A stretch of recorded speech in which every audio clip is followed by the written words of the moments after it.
you've been a part of, great moments in sports, just to transition. What do you think is your most favorite broadcasting moment? I think Ricky, he's got a graphic here. We got 4 options here, or you can go off the board. I think we've got the Appalachian State Michigan game, which I think I told Ricky in text before the show, like that might be a low key favorite of yours, knowing your Ohio State fandom. Then there's the Statue of Liberty play, Boise State 2007 Fiesta Bowl. That was a amazing call. I watched that back just recently. I think the Derek Jeter flip against the Oakland Athletics game.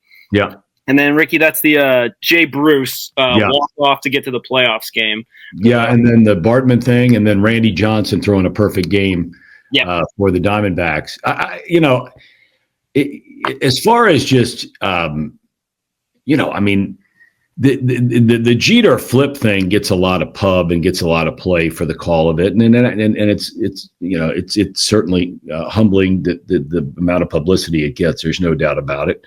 But that one in the upper right hand corner, that Fiesta Bowl was just it was the final 8-10 minutes of that game was just so extraordinary that I had never seen anything like it. It's hard in this day and age because Boise State has become a well-known football program. I mean, they had the kid who was a runner-up to the Heisman this year. They've had some great players. They've had some great teams. But this was the first year they were ever really on the map. And I mean, they're playing an Oklahoma team that has Adrian Peterson, that has Gerald McCoy. It ended up having, I think there were like 9 first-round draft picks on that Oklahoma team. And when we had gone to Boise to visit with their coach, Chris Peterson, and their team, I was doing an interview with their center. Their center weighed 250 pounds. And you're just going, man.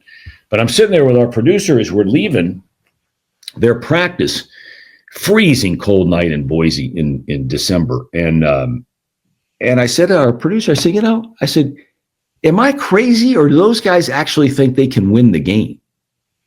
And he's like, I think they can win. I said, I got that feeling too. They think they can win. And they come out and they just kick Oklahoma's tail all over the field for the first 3 quarters. And Oklahoma just stayed barely close enough to not get blown out of the gym, but they were getting their tails kicked. And then all of a sudden, Boise State quarterback in the 4th quarter throws this pick, touchdown Oklahoma. Oklahoma comes back the next time, touchdown, take the lead. So now it's a minute left in the game, whatever it was. Boise State's out of timeout. It's they get a couple of first downs, but they're like at the 35 or something, and it's 4th and 21.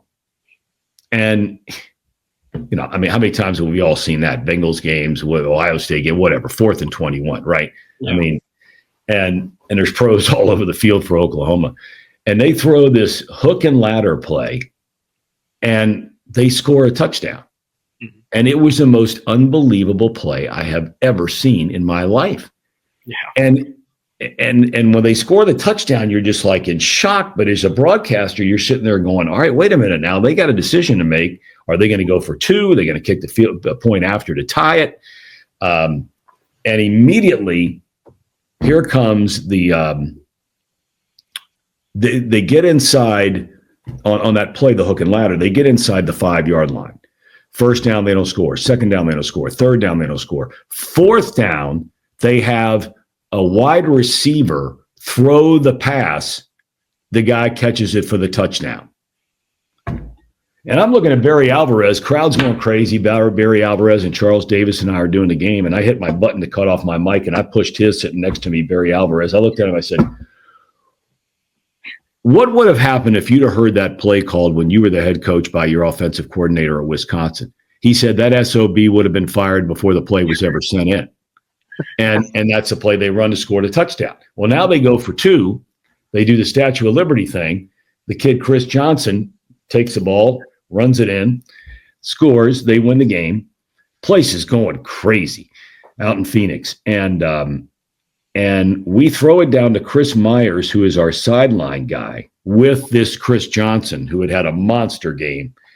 And while he's interviewing him, A bunch of cheerleaders are hanging around Chris Myers and standing behind him. And all of a sudden, Chris Johnson says to Chris Myers, hey, can you just stay with me here on camera for 1 minute? And Chris Myers is thinking, what is this guy doing? He gets down on his knee and he proposes to one of the cheerleaders who's his girlfriend, asks her to get married. And you're going, what? And it was that ride home. Chris Myers and I laughed like nobody's business, just thinking, can you believe that just happened? A, that Boise State wins the game, but B, then the dude proposes to his girlfriend, who's a cheerleader, right on the field on live television. That was a fun night, really. But all those moments were great. Thank you for watching the Red Hot Reds podcast, presented to you by Ohio Sports Talk.